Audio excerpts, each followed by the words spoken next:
జాడ్యం వాక్పటుత్వంచ హనుమత్స్మరణాత్ భవేత్. భక్తి ప్రేక్షకులకు స్వాగతం. మనం అమృత కలశంలో హనుమద్ వైభవాన్ని గురించి తెలుసుకుంటున్నాం. అందులో హనుమద్ ఆరాధన, హనుమంతుణ్ణి ఎలా ఆరాధించాలి, ఆయన యొక్క అనుగ్రహాన్ని పొందటానికి మార్గాలు ఏమిటి అనేటటువంటిది మనం తెలుసుకుంటున్నాం. బ్రహ్మదేవుడు చెప్పాడు, ఆంజనేయ పూజితశ్చేత్ పూజితా సర్వదేవతా.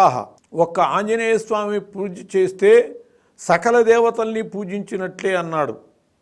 ఊరికిని అతిశయోక్తిగా చెప్పటం కాదు, నిజంగానే హనుమంతుని యొక్క జననం వెనకాల సకల దేవతల యొక్క తేజస్సు ఉన్నది. అందువల్ల ఆయన్ని పూజించటం వల్ల సకల దేవతలు తృప్తి పడతారు అనటంలో అతిశయోక్తి లేదు. హనుమంతుడు అందరి దేవతల సన్నిధిలోనూ ఉంటాడు. అటువంటి హనుమంతుని యొక్క పూజ ఎలా చేయాలి అనే దాని విషయంలో ఆయన యొక్క తత్వాన్ని మనం గ్రహించి ఆ పద్ధతిలో మనం ఆయన అర్చించాలి. ఆంజనేయ స్వామి పొగిడిన పెరిగడి స్వామి, ఆయన శక్తి ఆయనకి తెలియదు. చిన్నతనంలో చాలా అల్లరి చేస్తూ ఉంటే భృగు శిష్యులు శాపం పెట్టారు, ఏ శక్తిని చూసుకుని ఇలా అల్లరి చేస్తున్నావో ఆ శక్తి నీకు తెలియకుండా పోగాక అని.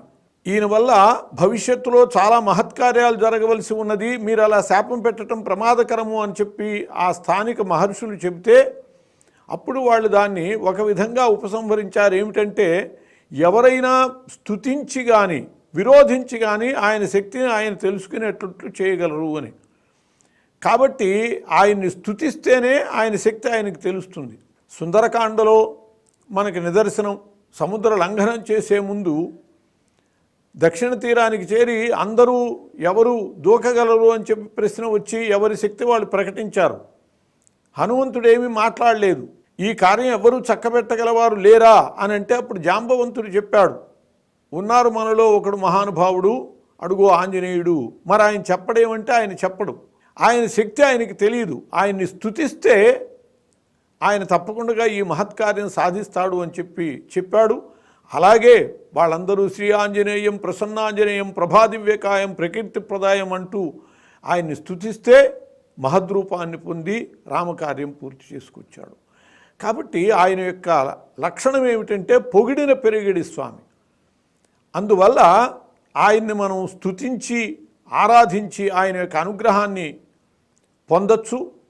ఆయన అనుగ్రహం కలిగితే మనకి సమస్తము చేకూరుతుంది, దానిలో సందేహమే లేదు. ఎందువల్లంటే ఆయనే చెప్పుకున్నాడు, మనకి కావలసినటువంటివన్నీ ఆయన ఇస్తాను అని చెప్పుకున్నాడు. రామ రహస్యోపనిషత్తులో హనుమంతుడు ఒక మాట అంటాడు, ఐహికేషు చ కార్యేషు మహాపత్సు చ సర్వదా నైవయోజ్యో రామమంత్ర కేవలం మోక్షదాయక ఐహికే సమనుప్రాప్తే మాంస్మరేద్ రామసేవకం అన్నాడు. మీకు ఇహంలో ఏవైనా కష్టాలు ఉంటే ఆ కష్టాలు పోవటానికి, ఇష్టాలు ఉంటే ఆ ఇష్టాలు రావటానికి రామమంత్రాన్ని వినియోగించకండి, అది మోక్షదాయక మంత్రము. మరి మేము ఇహాన్ని వదిలి ఉండలేమే, అనేక సమస్యలు ఉంటాయి, అవి తీరాలి, రోగాలు పోవాలి, ఆరోగ్యాలు చేకూరాలి, ప్రయోజనాలు చేకూరాలి అని అంటారేమో. ఐహికే సమును ప్రాప్తి మాంస్మరేద్ రామసేవకం అన్నాడు.